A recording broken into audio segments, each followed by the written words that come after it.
verse 839.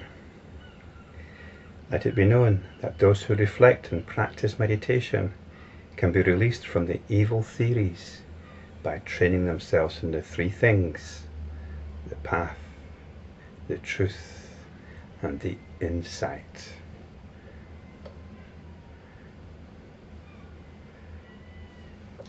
This verse has a slightly Hindu tinge to it, and I think, as I pointed out earlier, there has been some Hindu infiltration into this text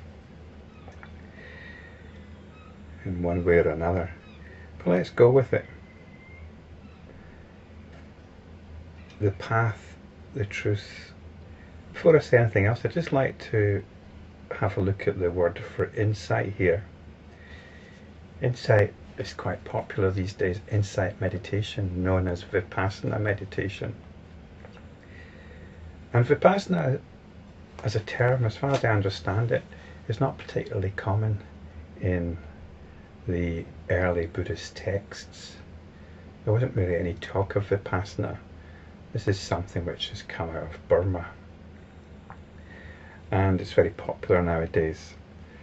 So I just wanted to stress that this isn't Vipassana we're talking about. The word that's been translated as insight is darsana, which is actually more to do with seeing directly for yourself.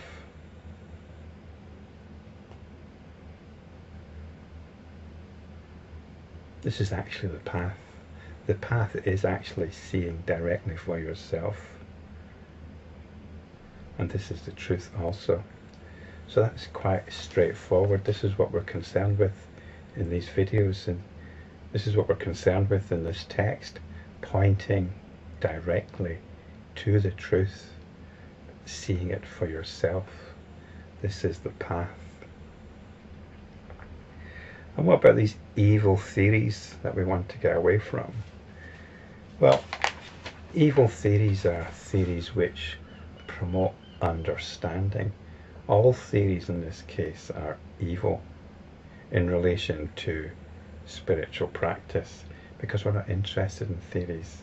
We're interested in seeing for ourselves. And some of the theories that we've been talking about recently are to do with the ego, particularly in relation to the Skandhas.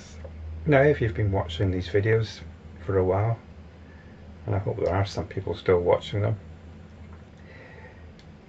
or listening to them even, then you'll know that these videos are about the verses. They're about this practice. They're not about me. When you first look at these videos, you might be wondering about me, and whether I'm enlightened or not, and whether I'm happy or not, and so on. Whether I'm abiding in transcendental bliss. No, it's really about you, and you seeing for yourself. But I have to ask myself this, as I was talking in the previous video about the Skandhas and the practice of the Skandhas, I had to ask myself, am I practicing this? Here was me giving a practice, and I wasn't sure if I was practicing it. And this was more so apparent as I was thinking about this morning. I've been waking up quite early in the morning, and there's been this knot of anxiety creeping in.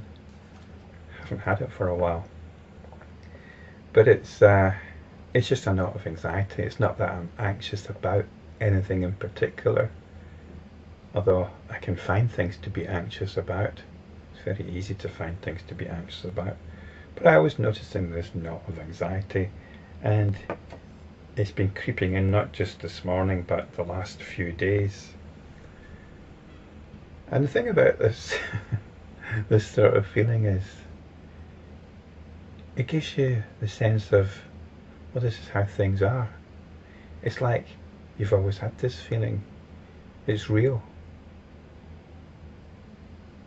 And I thought, well, here's a good chance to practice. Here's a good chance to practice the Skandhas. This is great. If you've got all these moods coming on, all these sensibilities, And I've also been getting into some quite heated discussion on Facebook, which has actually stopped me from sleeping at night.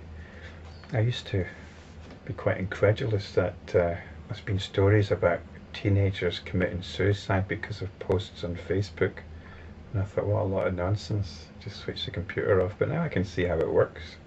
You can get very emotionally involved in this Facebook stuff. So that's something else that's spinning on in my head. Let's practice, let's practice.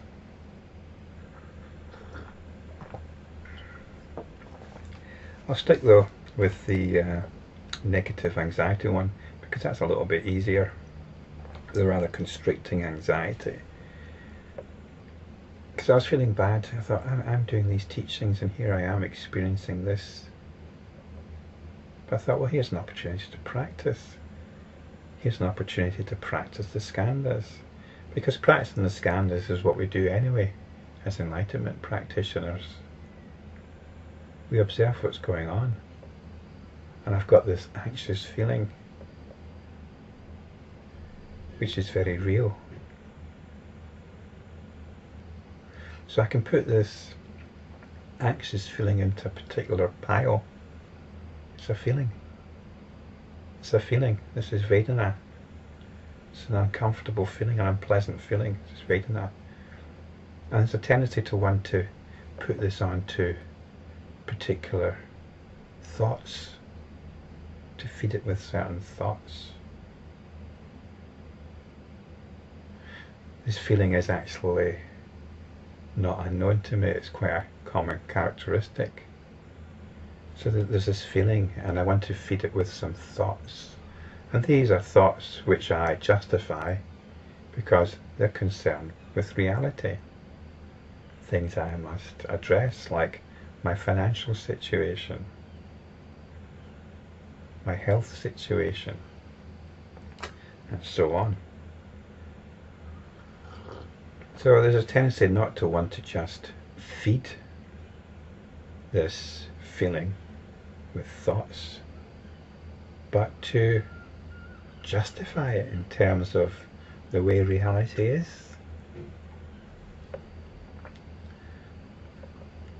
And we can take our pick here amongst the particular skandhas into which to put this process. The attention moves on to various scenarios. This is rupa. For example, images of money, of financial security, images of health. This is to do with my perception of the world. This is perceptions, how I see things. The reality I give to things. This is consciousness. And I see this as part of my personal dynamic. This is the samskara. So it's all there. We don't actually need to worry too much about which skandha is which. But we can just deposit each of these factors into a particular pile, a particular heap. And then we stick with what's going on. And what's going on is this feeling. And then we can think about the teachings. One of the things I was looking at recently was this understanding of the luminous mind. I mean, this is where these teachings come in. A lot of mindfulness teachings focus simply on being mindful. But they don't appreciate the quality of this mindfulness. I tend to find mindful teachings, mindfulness practices pretty damn boring. Don't know about you. Sometimes if you practice mindfulness meditations, you can get into some quite nice states. These are the jhanas. But these are temporary. The real insight comes into appreciating the nature of mindfulness, the nature of awareness, And I mentioned this thing called the luminous mind, which I was reading about in Ron Henschel's dissertation.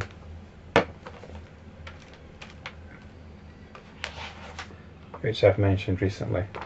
I don't actually know Ron Henschel, he's not a friend, although I think I did have some contact with him online many years ago. But he talks about this thing called the luminous mind, and I like that idea. And I think, and I was asking myself, well, what is this luminous mind? Is this something I know about? Is this something which has become apparent within my own practice? And it's quite amazing what happens at this point. The feeling of anxiety began to dissolve as I began checking out for this luminous mind. And I thought, well, this could be very much like what I spoke about a wee while back, the rainbow body. See, now what's happening is we're appreciating awareness. We're appreciating the quality of awareness, even though it doesn't have any qualities. But we're appreciating the liberation of it.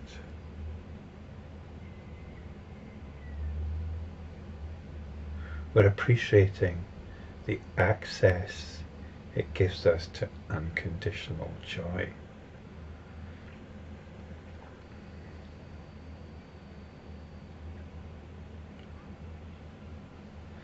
So we're not concerned actually with doctrines of the ego. We're not even interested in doctrines pertaining to the skandhas. We're only interested in them in as much as they enable us to practice. They enable us to actually pinpoint what is going on.